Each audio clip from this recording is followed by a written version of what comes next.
this shows us, I think, how far we have now sort of come in terms of, a strategy of imperial belligerence to maintain Western power.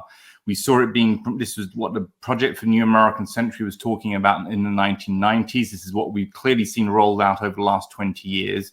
But, and this is really coming to my point, it is now very clear that this is, in a sense, a kind of desperate last roll of the dice by the power centers in the West. This is about trying to, as the Project for New American Century documents were saying, well, we've got to take this opportunity to shore up our position in the international system before the next competitors come along, before we have a major geopolitical shift in terms of the distribution of power. And that's what they've been doing. And I think, as you said at the end of your talk, they are very, very clearly losing at this point. We can see it very, very clearly in the Ukraine.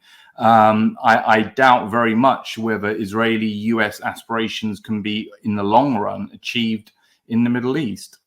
It's quite clear that there are tectonic shifts going on. We see Syria coming back into the Arab League. We see relationships between Saudi Arabia and Iran being repaired, and so on. All of this is a powerful sign that the Western Empire is at this point of not being eclipsed, but certainly weakening beyond all recognition.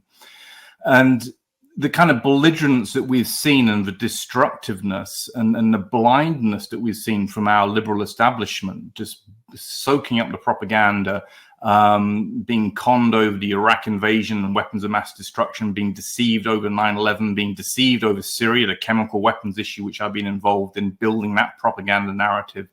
These lies and the propaganda, I think, has reached a peak and becoming extreme now that we're seeing. But it's becoming extreme because the Western Empire is basically struggling now.